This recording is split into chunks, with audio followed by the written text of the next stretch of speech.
Shalom, sahabat setia yang dikasihi oleh Tuhan Yesus Kristus. Kembali kita jumpa lagi bersama kami, Solidio Gratia. Kami akan kembali memuji dan memuliakan nama Tuhan. Kiranya melalui puji-pujian ini, Tuhan Yesus senantiasa dipermuliakan. Selamat menyaksikan. Kiranya Tuhan Yesus yang menjadi firman yang hidup itu memberkati kita sekalian. Amin.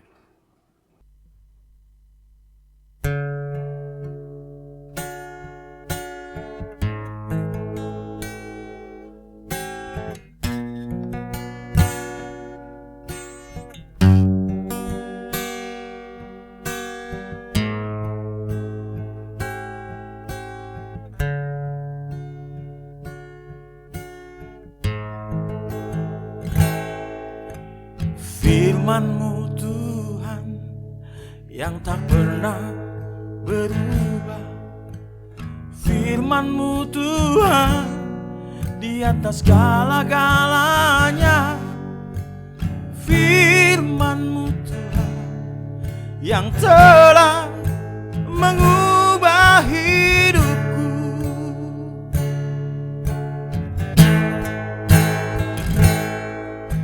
Ketika ku susah, Kau menguatkan.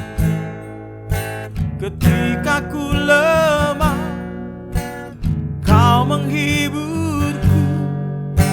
Ketika ku jatuh, Kau mengangkat tanganku.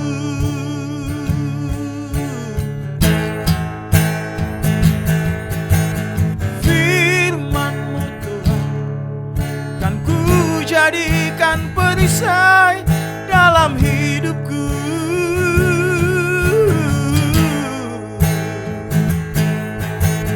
Firman-Mu Tuhan sebagai pelita dalam hidupku.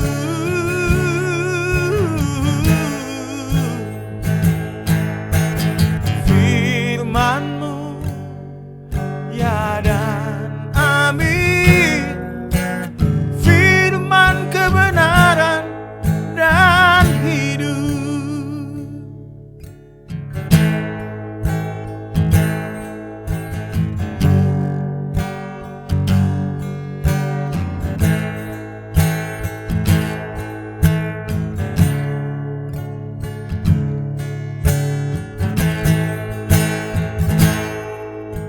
Ketika ku lemah, Kau menguatkanku.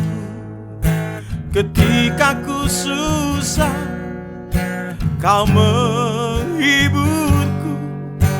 Ketika ku jatuh, Kau mengangkat tanganku.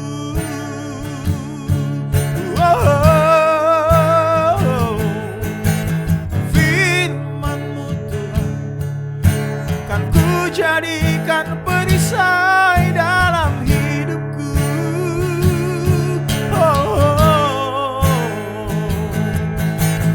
Firman-Mu Tuhan sebagai pelita dalam hidupku.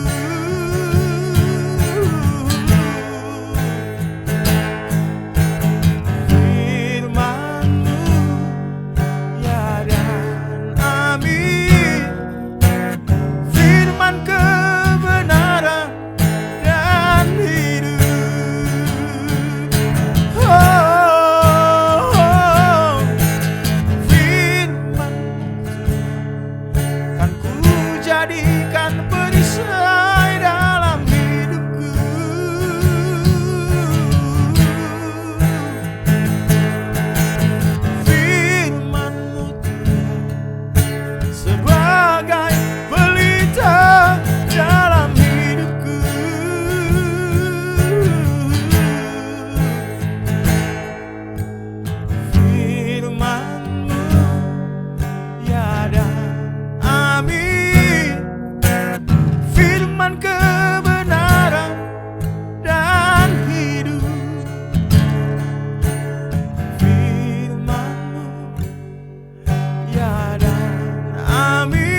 firman-Mu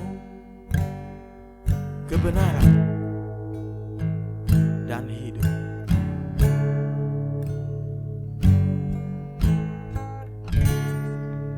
Demikianlah sahabat setia yang dikasihi oleh Tuhan Yesus Kristus. Pujian yang sudah kita dengar bersama, kiranya firman Tuhan itu menjadikan kita semakin kuat di dalam menghadapi kenyataan hidup, di dalam pergumulan kita. Yang pasti, Tuhan Yesus yang adalah kebenaran itu akan menjawab setiap permasalahan di tengah kehidupan kita. Terpujilah nama Tuhan. Salam Soli Deo Gratia. Bapak Ibu Saudara yang kekasih dalam Kristus, sebelum kita mendengarkan firman Tuhan, mari kita berdoa. Allah Bapa kami di dalam Kristus Tuhan kami, terima kasih atas berkat-Mu hari ini. Kami hendak mendengarkan dan memahami firman-Mu. Terangilah hati dan pikiran kami melalui Roh-Mu yang kudus. Amin. Bapak Ibu Saudara yang kekasih dalam Kristus, firman Tuhan bagi kita pada hari ini dengan topik firman Tuhan tidak akan kembali dengan sia-sia. Dari kitab Nabi Yesaya pasal 55 ayat 10 sampai dengan 13. Demikian firman Tuhan. Sebab seperti hujan dan salju turun dari langit dan tidak kembali ke situ, melainkan mengairi bumi, membuatnya subur, dan menumbuhkan tumbuh-tumbuhan, memberikan benih kepada penabur dan roti kepada orang yang mau makan.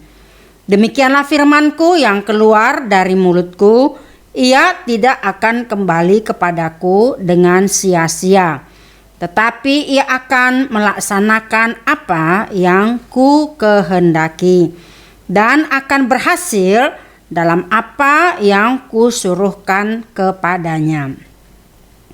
Sungguh kamu akan berangkat dengan sukacita dan akan dihantarkan dengan damai.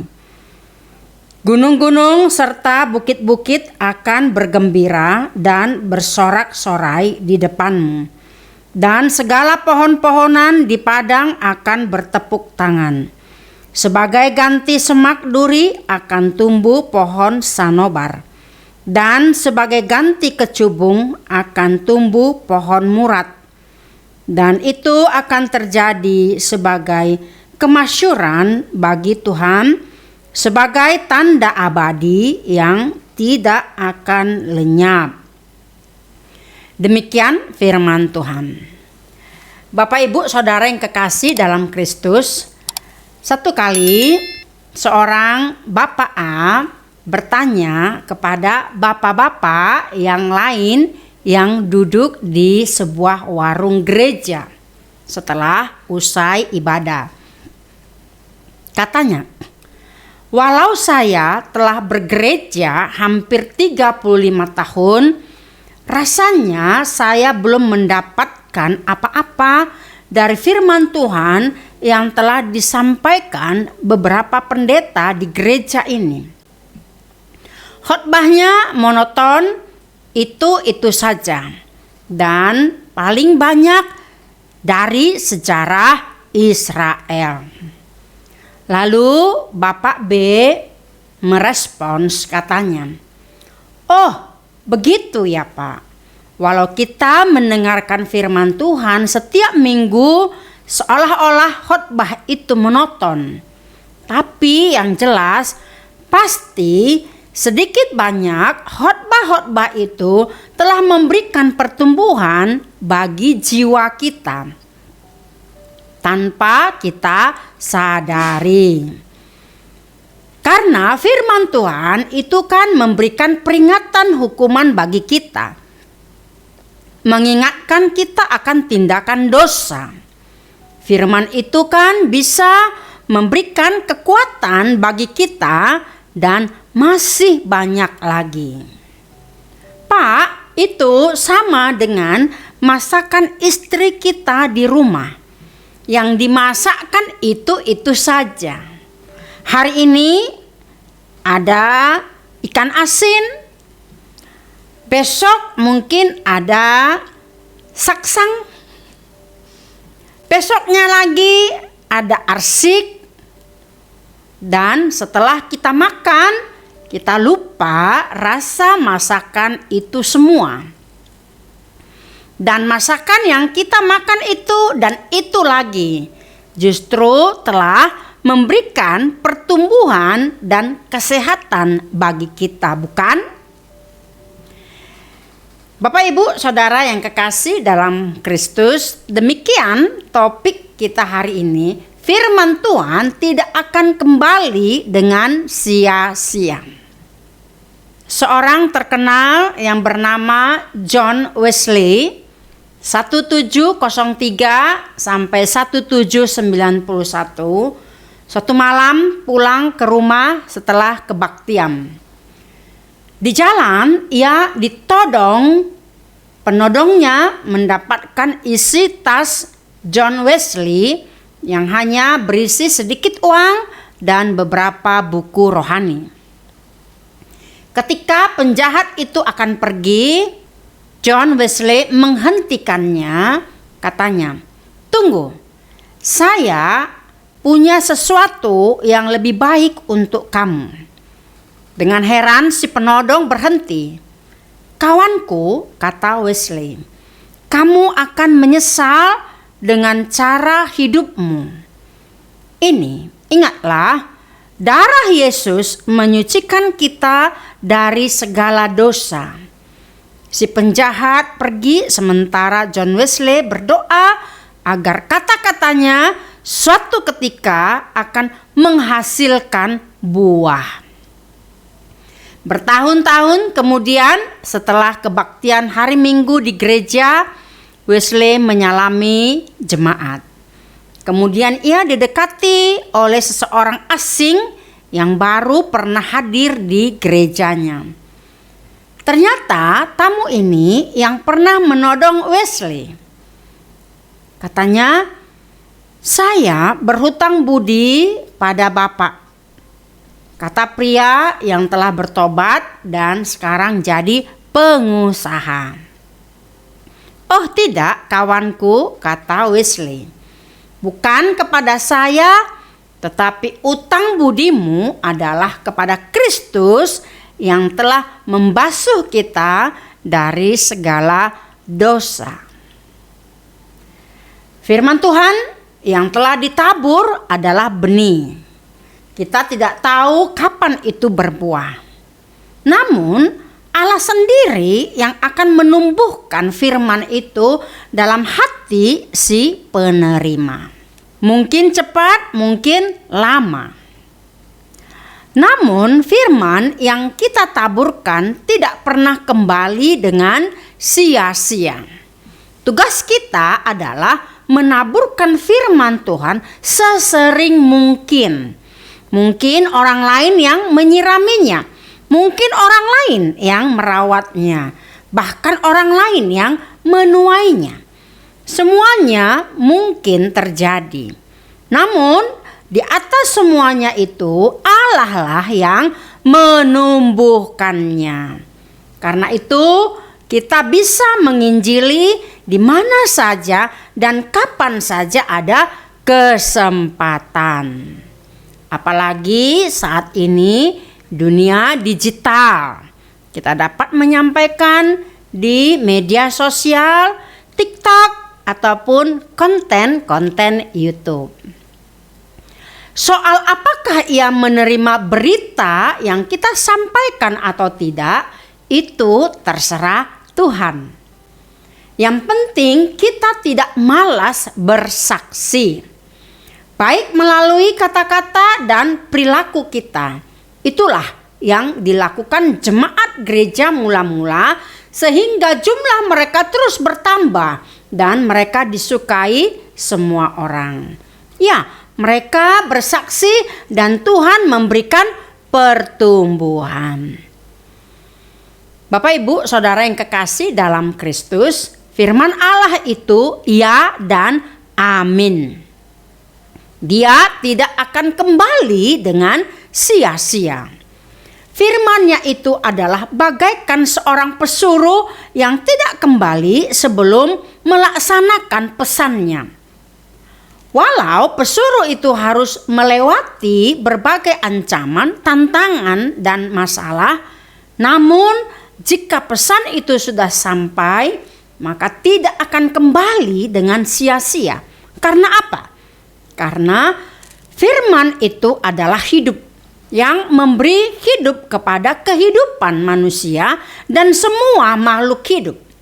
Dampak dari kuasa firman Tuhan itu tidak pernah dibatalkan atau dinyatakan tidak berlaku lagi.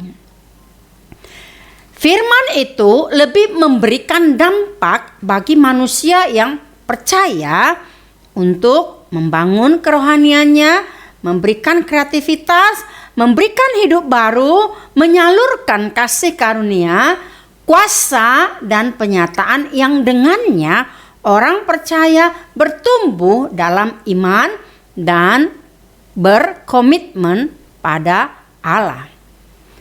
Firman itu menjadi pedang yang diberikan kepada kita untuk melawan kuasa iblis.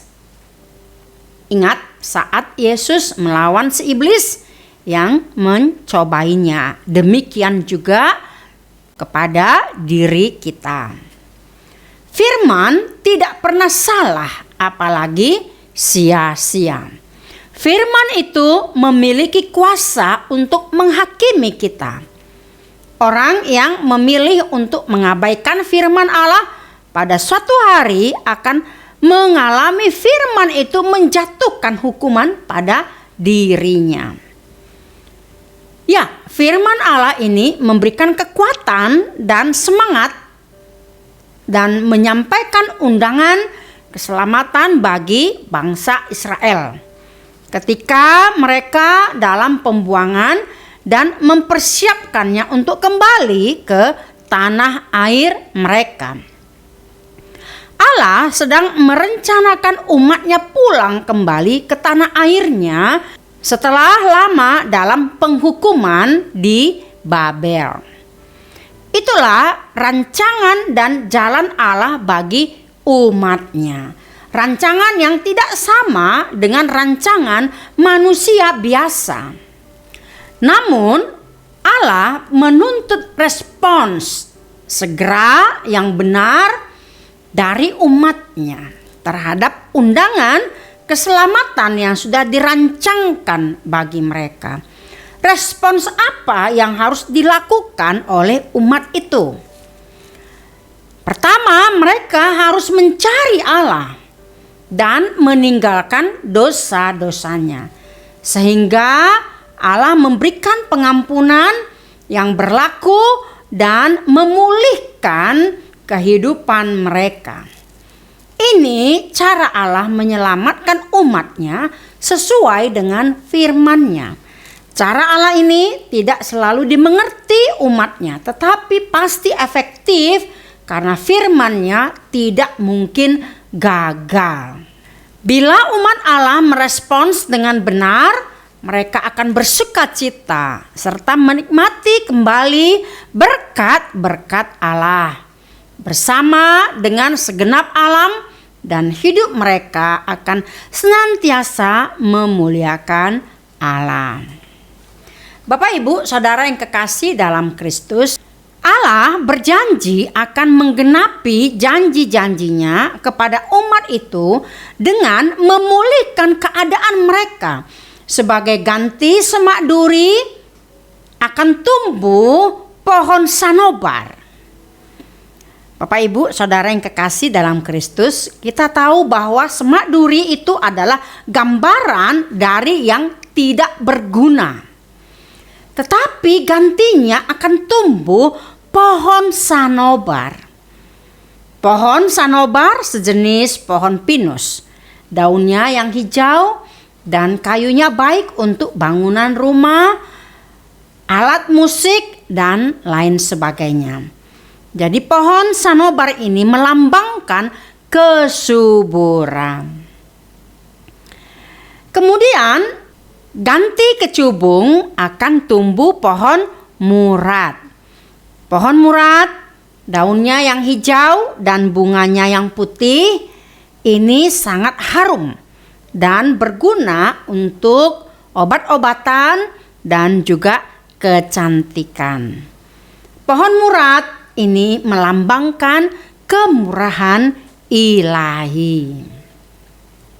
Itulah tanda abadi yang tidak akan lenyap, bahwa nama Tuhan akan dimasyurkan di seluruh bumi.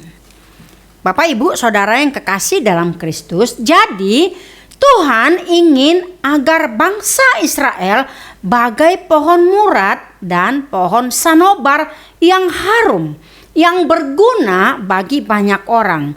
Dari yang kecil menjadi bangsa yang besar, yang masyhur, yang ternama di seluruh dunia ini. Bapak, Ibu, Saudara yang kekasih dalam Kristus, tahukah saudara bahwa Tuhan sangat memakai bangsa Israel menjadi berkat bagi dunia? Sebagai ilmuwan, teknologi, obat-obatan, dan penemu-penemu atau peneliti. Seperti Alexei Abrikosov, Sigmund Freud, atau Albert Einstein, Bapak fisikawan, Mark Zuckerberg, penemu Facebook, dan juga penemu Google atau website, Sergey Brin dan Larry Page, dan masih banyak ratusan tokoh-tokoh sebagai penemu-penemu yang sangat menjadi berkat bagi dunia ini. Jadi orang-orang Israel atau orang-orang Yahudi itu nomor satu yang sangat berpengaruh di dunia ini. Itulah wujud daripada berkat-berkat Tuhan. Mereka akan menjadi seperti pohon murad dan juga pohon sanobar. Percayalah, Tuhan Allah merancang pemulihan hidup kita.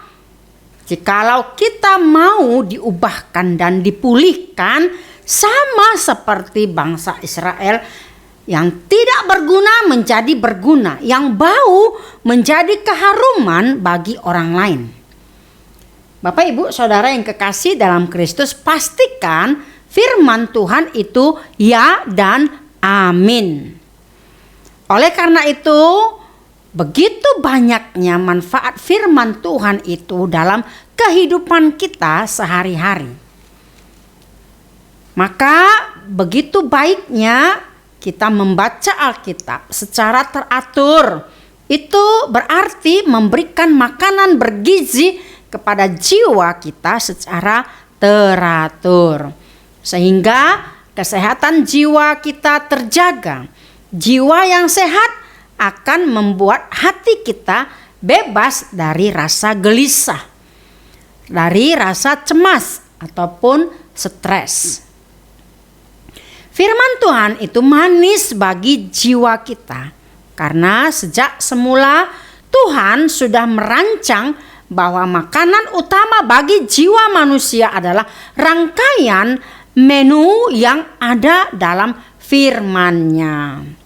Dapat kita baca dalam Ulangan pasal 8. Tatkala manusia tidak menikmati menu yang ada di firman-Nya, sangat mungkin akan memengaruhi kesehatan jiwa dan tubuhnya.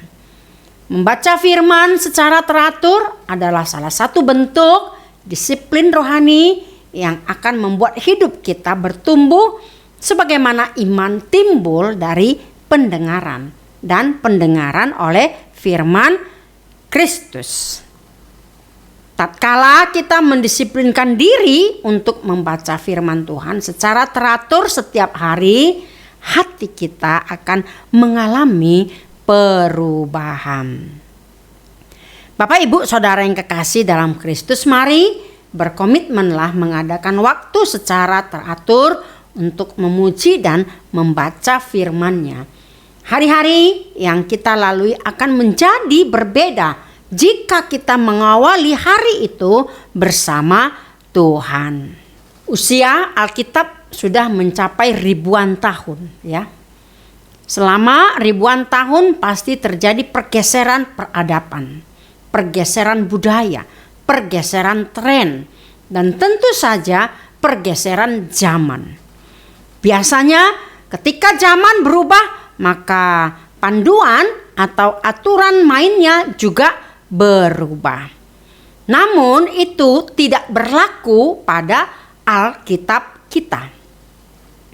Meski zaman dari tahun ke tahun terus mengalami perubahan, panduan yang dipakai tetaplah sama, yaitu Alkitab. Ini mengindikasikan bahwa Alkitab selalu up to date jika diterapkan pada zaman apapun juga. Itu alasan mengapa kita harus back to Bible ketika kita membutuhkan sejumlah jawaban dari pertanyaan-pertanyaan tentang kehidupan ini. Menariknya, Alkitab adalah sumber jawaban dari jawaban-jawaban dalam bidang apapun.